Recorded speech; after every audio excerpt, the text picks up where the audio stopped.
Hey, hello, I'm Kråkan, also known as Corvus Cornix, and welcome to Classical Rambles, where I'll talk about old movies that I found in my classical meaning.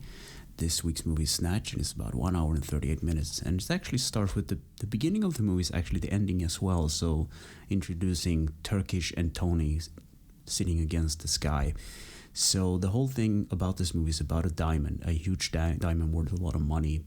So then you cut to some rabbis robbing a jewelry, and they're actually disguised as rabbis, and then they get this jewel that's the movie spinning around about. So then you introduce some of the characters, and then cutting to Turkish doing his thing. He's actually a boxing promoter, and then they need a new caravan, so Tony goes to a guy called Boris the Russian and gets a gun, and it's kind of a funny scene. They have all these criminal stereotypes, and it's a bit like the video game GTA 3 in my opinion.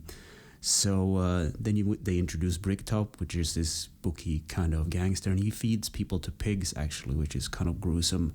So they also fix up a boxing match. They rig a boxing match, Turkish and Bricktop, and then introduce more of the characters. And as I said, it's all about the diamond. And then Frankie, this other guy, he was one of the rabbis, that actually fake rabbis that robbed the bank. He goes to Boris to get a gun, and he gets asked to do a favor.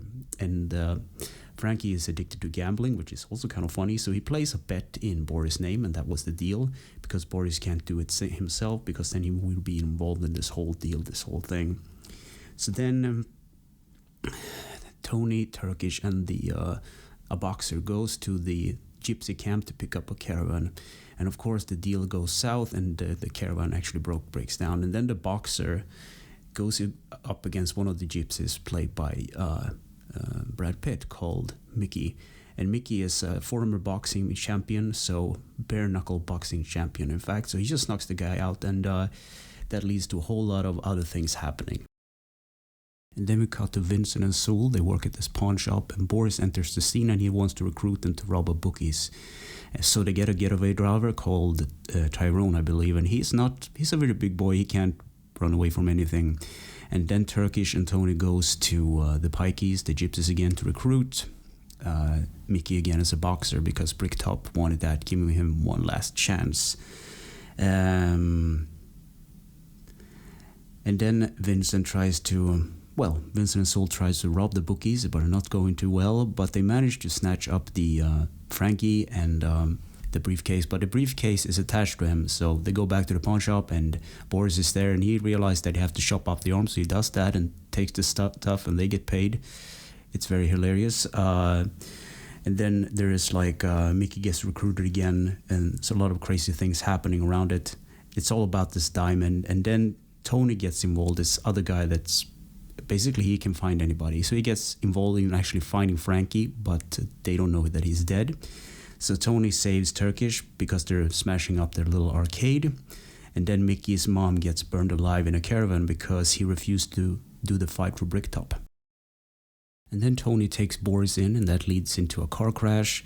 And that leads into Vincent, Sewell, and Tyrone confronting Tony directly, and that leads to a standoff between Boris and Tony. There's a lot of things happen in this movie. And then Sewell and Vince actually end up with the diamond itself, and Mickey gets wasted because his mom dies. So after the funeral, he gets wasted. And then the dog eats the diamond, which is kind of funny, and Tony gets shot, and he actually dies. And the whole point of Tony's character was that he got shot 5 or 6 times or something like that in the past, and that was the reason he was recruited, because he's a badass. And then he's ended up just being one-shotted. And then the boxing match is on, and the gypsies win the game. They basically get the revenge, and Bricktop's gang is taken out because, well, they killed Mickey's mom. So in the middle of the night, the gypsies leave their camp and leaving nothing behind, and that leads to Turkish and Tony. They're actually out after looking after Mickey, and they found a dog, and they get the diamond in the end, and the whole movie kind of loops to the beginning again, where they're talking to this guy who pretends he's Jewish, this diamond dealer, and that's the end of the movie. So what did I think about this movie? I used to have a friend that me and my brother used to visit a lot. So we watched a lot of this movie, Snatch, and we played a lot of GTA 3. And it was this whole vibe about gangsters, and because the game and this movie is very similar. You have a lot of comedic kind of characters, gangsters and whatnot. And we end up watching this movie way too much, and it has a lot of interesting like sort of actors in it, Benicio del Toro, and yeah, a lot of interesting kind of characteristics. So can I recommend this movie? Absolutely. It's one of those classic that's just so much is happening and it's just crazy, like, and it's also funny. So yeah, I can definitely recommend it. So anyway, thanks for listening and watching, and take care.